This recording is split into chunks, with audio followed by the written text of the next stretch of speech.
آپ جس کے ساتھ جیسا کرو گے ویسا ہی بھرو گے۔ ایسا نہیں ہے کہ آپ کسی کے لیے گڑھا کھود رہے ہیں، آپ سوچ رہے ہیں کہ وہ گڑھے میں گر جائے گا۔ نہیں بھائی، آپ خود ہی گڑھے میں گرو گے۔ کسی کے ساتھ دھوکہ نہیں کرنا چاہیے، کیونکہ شیخ سعدی فرماتے ہیں میں نے وہ انسان کبھی دیکھا ہی نہیں ہے جو کسی کے ساتھ دھوکہ کرے، کسی کے ساتھ دغا کرے اور اس کے ساتھ دھوکہ نہ ہو، اس کے ساتھ برا نہ ہو۔ ہاں، آپ کو چاہیے کہ آپ نیک بنے رہیں، نیک راستے پر چلتے رہیں، لوگوں کی مدد کرتے رہیں، لوگوں کی ہیلپ کرتے رہیں، آپ خود اچھے بنے رہیں۔ ساری دنیا بھی لگ جائے نا آپ کے پیچھے، آپ کو گرا نہیں سکتی۔ ساری دنیا بھی آپ کے پیچھے لگ جائے، آپ کا برا نہیں کر سکتی۔ بس آپ اللہ کی رضا پر راضی رہیں، اللہ کا شکر ادا کرتے رہیں، نیک رہیں، سچے رہیں، تو آپ ہی کامیاب ہوں گے۔ ہاں، میں آپ کو بتاؤں کہ ایک بادشاہ کا بیٹا تھا جو کہ سیر و تفریح پر نکلا ہوا تھا، جا رہا تھا تو ایک بوڑھی خاتون تھی جس کی بہت ہی خوبصورت بیٹی تھی، بہت ہی حسین و جمیل بیٹی تھی۔ ایک جھوپڑی میں، ایک کٹیا میں رہا کرتے تھے، غریبی بہت تھی تو اسی جھوپڑی میں رہا کرتے تھے۔ بادشاہ کے بیٹے کا گزر ہوا، اس نے اس کو دیکھ لیا۔ جب اس کی نظر اس پر پڑی تو بادشاہ کا جو بیٹا تھا اس کا دل اس پر آ گیا، اور ایسا اس کی محبت میں گرفتار ہوا، بلکہ محبت نے اس کو مودت ہو گئی، اتنی لگن ہو گئی، عشق ہو گیا، دیکھتے ہی دیکھتے پیار ہو گیا، دیکھتے ہی دیکھتے عشق ہو گیا۔ اور جب عشق ہو جاتا ہے، محبت تو الگ چیز ہے، عشق الگ چیز ہے۔ عشق میں اگر معشوق سامنے نہ رہے تو پھر ایسا لگتا ہے کہ اب روح نکل جائے گی، اب جان نکل جائے گی۔ وہ کسی عاشق سے کسی نے پوچھ دیا تھا کہ عشق ایک ڈھونگ ہے، تو ڈھونگ کرتا ہے۔ وہ سچا عاشق تھا، اس نے کہا تھا کہ عشق ایک ڈھونگ ہے؟ نہیں، تجھے عشق ہو خدا کرے، پھر تجھے اس سے کوئی جدا کرے تو اسی کا نام جپا کرے، اسے تسبیحوں پہ پڑھا کرے، پھر میں تجھ سے کہوں عشق ایک ڈھونگ ہے، تو نہیں نہیں کہا کرے۔ تو عشق جسے ہو جاتا ہے تو پھر وہ یہ چاہتا ہے کہ معشوق اس کا ہمیشہ اس کے سامنے رہے، اس کے پاس رہے۔ تو بادشاہ کے بیٹے کو عشق ہو گیا اس لڑکی سے۔ اس نے کہا جلدی سے مجھے میرے بابا کے پاس لے چلو، مجھے میرے باپ کے پاس لے چلو، مجھے اپنے باپ سے بات کرنی ہے۔ باپ کے سامنے آیا لیکن کہنے کی ہمت نہیں ہوئی، اپنے والد سے کہنے کی ہمت نہیں ہوئی کہ میں اس سے پیار کرتا ہوں، میں اس سے شادی کرنا چاہتا ہوں۔ جا کے اپنے کمرے میں لیٹ گیا اور اسی کی یادوں میں، اسی کے خیالوں میں رہا۔ لڑکی اتنی خوبصورت تھی، اتنی حسین و جمیل تھی کہ پہلی بار دیکھتے ہی بادشاہ کا بیٹا فدا ہو گیا۔ صبح ہوئی، رات گزار دی، جاگتے جاگتے صبح ہوئی تو آنکھیں سوجی ہوئی تھی۔ ناشتے پہ جب سب لوگ جمع ہوئے، ناشتہ کرنے کے لیے بیٹھے تو اس کی آنکھیں سوجی ہوئی تھیں، عجیب سا چہرہ تھا۔ اور جب انسان کسی کی سوچ میں، کسی کی یادوں میں ہوتا ہے، جب انسان پر کوئی ٹینشن ہوتی ہے تو پھر اس کی ٹینشن الگ ہی دکھتی ہے کہ اسے یہ ٹینشن ہے۔ اس کے باپ نے جب اس کا چہرہ دیکھا تو کہا اے میرے بیٹے، تجھے کس چیز نے ٹینشن میں ڈال دیا ہے؟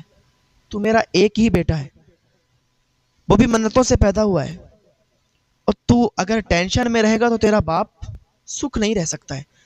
تو مجھے بتا دے کس چیز کی ٹینشن ہے تاکہ اس کا حل ڈھونڈا جائے۔ اس نے ڈرتے ڈرتے کہا بابا مجھے ایک ٹینشن ہے۔ کہا بتانا تو صحیح کہ ٹینشن کیا ہے؟ کہا بابا مجھے ایک لڑکی سے پیار ہو گیا ہے، مجھے ایک لڑکی سے عشق ہو گیا ہے، اور میں نے اس لڑکی کو دیکھا جب سے میرے دل میں عجیب عجیب خیالات آ رہے ہیں۔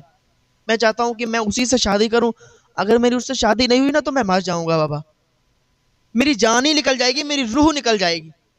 بابا مجھے محبت نہیں، مجھے عشق ہوا ہے۔ اس نے کہا میرے بیٹے تو پھر تو ٹینشن میں کیوں ہے؟ تو نے مجھے پہلے کیوں نہیں بتایا؟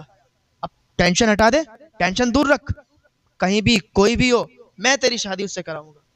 اس نے سنا، خوش ہو گیا کہ میرا باپ راضی ہو گیا، تو پھر کوئی ٹینشن کی بات ہی نہیں ہے، وہ ٹھیک ہو گیا۔ اس کے باپ نے جلدی جلدی لوگوں کو جمع کیا، وزیروں کو جمع کیا، اور کہا سنو اس لڑکی کا ایڈریس پتہ لگاؤ کہاں پر ہے وہ، ہم خود جائیں گے رشتہ لے کر اور اپنے بیٹے کی شادی اس لڑکی سے کرائیں گے۔ بیٹا بہت خوش تھا۔ بادشاہ اپنے کچھ لوگوں کے ساتھ، اپنے وزیروں کے ساتھ، اپنے لوگوں کے ساتھ اس کے دروازے پر پہنچ گیا۔ جیسے اس کے دروازے پر پہنچا تو عورت نے دور سے دیکھ لیا کہ بادشاہ آ رہا ہے۔ عورت من ہی من میں سوچنے لگی کہ اب اس کی تباہی کا وقت آ گیا ہے، اب اس کی تباہی کا وقت شروع ہو گیا ہے، اب یہ تباہ و برباد ہو جائے گا۔ کیا معاملہ ہے؟ عورت ایسا کیوں کہہ رہی ہے؟ معاملہ بڑا عجیب ہے، معاملہ بڑا گمبھیر ہے۔ کیونکہ اللہ کا ترازو صرف انصاف کرتا ہے، اللہ کا ترازو صرف انصاف تولتا ہے۔ میں نے کیا بتایا تھا؟ اگر آپ کسی کے ساتھ برا کریں گے، آپ کے ساتھ بھی برا ہوگا۔ لڑکی کی جو ماں تھی وہ اندر نقاب اوڑھ کر بیٹھ گئی۔ بادشاہ دروازے پر آیا، دروازہ کھٹکھٹایا، اس نے لڑکی سے کہا جاؤ دیکھو کون آیا ہے۔ جیسے ہی دروازہ کھٹکھٹایا، لڑکی نے دروازہ کھولا، کہا کون ہو آپ؟ کہا میں بادشاہ ہوں اور اپنے بیٹے کا رشتہ تیرے ساتھ جوڑنے کے لیے آیا ہوں، تیرا ہاتھ مانگنے کے لیے آیا ہوں۔ تیری ماں کہاں ہے؟ تو اپنی ماں سے پوچھ لے، تیری ماں جیسا کہے گی ویسا ہی رسم و رواج سے ہم شادی کریں گے، تو اپنی ماں سے پوچھ لے۔ تیری ماں کہاں ہے؟ سامنے بلا۔ تو بادشاہ نے جب اتنا کہا، لڑکی نے کہا میری ماں نقاب میں رہتی ہے، میری ماں سامنے نہیں آتی۔ کہا آپ 1 منٹ رکو، میں ماں سے پوچھ کے آتی ہوں۔ لڑکی ماں کے پاس گئی، کہا ماں بادشاہ آیا ہے۔ عورت تو سوچ رہی تھی کہ مجھے معلوم ہے بادشاہ کس نیت سے آیا ہے۔ کہا ماں وہ رشتہ لے کے آیا ہے، وہ کہتا اپنے بیٹے کی شادی تجھ سے کرائیں گے، تیرا ہاتھ مانگنے کے لیے آئے ہیں۔ اس نے کہا ٹھیک ہے مجھے منظور ہے، میں راضی ہوں۔ لڑکی نے کہا جب میری ماں کو منظور ہے، میری ماں کو کوئی اعتراض نہیں ہے، تو پھر مجھے بھی کوئی اعتراض نہیں ہے، میں شادی کے لیے تیار ہوں، میں راضی ہوں۔ بادشاہ بہت خوش ہو گیا اور لوٹ گیا، کہا فلاں فلاں دن شادی ہوگی اور ایسے ایسے انتظامات ہوں گے، ٹھیک ہے۔ وہی جب دن ہوا، وہی جب دن آیا تو بادشاہ شادی لے کر کے آیا، شادی کی اور شادی کرنے کے بعد واپس چلا گیا۔ عورت کا چہرہ نہیں دیکھا ابھی۔ محل میں سارے لوگ جمع تھے، فنکشن کا ماحول تھا، شادی کا ماحول تھا، سارے لوگ جمع تھے۔ اسی دوران بادشاہ کا ایک دوست تھا جو کہ بہت عزیز اور بہت خاص دوست تھا۔ بادشاہ کے دوست نے کہا کہ اتنی حسین و جمیل لڑکی تو میں نے آج تک کہیں نہیں دیکھی، جتنی حسین و جمیل تیری بہو ہے، تیری بیٹے کی بیوی ہے، اتنی حسین و جمیل، ارے اس کے ماں باپ پھر کتنے حسین و جمیل ہوں گے، کہ جس کا بچہ ایسا ہے اس کے ماں باپ کتنے حسین و جمیل ہوں گے، کتنے خوبصورت ہوں گے۔ بلاؤ نا ان کے ماں باپ کو، ذرا ان کا بھی چہرہ دیکھیں کہ وہ کتنے حسین و جمیل ہیں، وہ کتنے خوبصورت ہیں۔ تو بادشاہ نے کہا اس کا باپ شاید زندہ نہیں ہے، کیونکہ اس کی ماں ہی سے ملاقات ہوئی ہے اور ابھی تک رشتہ طے ہوا، شادی ہوئی تو اس کی ماں سے ہی ملاقات ہوئی ہے، اس کا باپ شاید زندہ نہیں ہے۔ کہا اس کی ماں کو لایا جائے۔ ماں آنے کے لیے تیار نہیں تھی تو زبردستی اٹھا کے لایا گیا ماں کو۔ اس کی ماں، اس لڑکی کی ماں بیچ دربار میں آ کے کھڑی ہو گئی۔ بادشاہ نے کہا کہ آپ اپنے نقاب کو ہٹا لیں، لوگ آپ کا چہرہ دیکھنا چاہتے ہیں اور آپ کی تعریف کرنا چاہتے ہیں کہ جس کی بیٹی اتنی خوبصورت ہے اس کی ماں کتنی خوبصورت ہوگی، کتنی اچھی اس کی ماں ہوگی کہ جس نے ایسی بچی کو جنم دیا ہے، ایسی خوبصورت لڑکی کو پیدا کیا ہے۔ آپ اپنا نقاب ہٹائیں۔ اس نے کہا بادشاہ میں نقاب نہیں ہٹا سکتی۔ کہا ہٹا لیجئے ورنہ زبردستی کی جائے گی۔ اس نے کہا اچھا ایسی بات ہے تو سنو، ٹھیک ہے میں اپنے نقاب کو ہٹاتی ہوں۔ جیسے اس خاتون نے نقاب کو اٹھایا، جیسے اس نے اپنے پردے کو اٹھایا تھا تو بادشاہ کے پیروں کے نیچے سے زمین کھسک گئی۔ بادشاہ کے پیروں کے نیچے سے زمین کھسک گئی۔ کہا او خاتون تو کہاں سے آ گئی؟ تو ابھی تک زندہ ہے؟ کہا ہاں میں ابھی تک زندہ ہوں۔ سارے لوگ دیکھ رہے تھے، لیکن اللہ کا ترازو صرف انصاف تولتا ہے۔ جو انسان کسی کے ساتھ برا کرے گا وہ ایک نہ ایک دن اس کے سامنے وہ دن ضرور آئے گا کہ وہ لوگوں کی نظروں میں ذلیل ہوگا۔ آج بادشاہ کا یہ انصاف کا دن تھا، آج بادشاہ کا یہ ذلت کا دن تھا۔ کہا تو ابھی تک زندہ ہے؟ کہا ہاں میں ابھی تک زندہ ہوں۔ اس کے دوست نے کہا کیا معاملہ ہے، تو اتنا پریشان کیوں ہے؟ بادشاہ سے کہا۔ بادشاہ خاموش۔ عورت نے کہا یہ کیسے بتا سکتا ہے؟ میں بتاتی ہوں واقعہ کیا ہے، میں بتاتی ہوں سارا منظر۔ اس کی زبان نہیں پھوٹے گی، یہ نہیں بتا سکتا، میں بتاتی ہوں کہ ایک دن میرے 2 بچے میرے ساتھ تھے۔ میں بہت غریب تھی، میرے شوہر کا انتقال بہت پہلے ہو گیا۔ میں بہت غریب تھی، میرے بچے 3 دن سے بھوکے تھے۔ ان کو میں نے گھر پہ رکھا، ان کو میں نے گھر پہ چھوڑا۔ میں نے سوچا بادشاہی ہے جو مدد کر سکتا ہے، بادشاہ بہت زیادہ پیسے والا ہے، تو بادشاہ کے پاس میں آئی، اسی کے پاس آئی تھی اپنی فریاد لے کر۔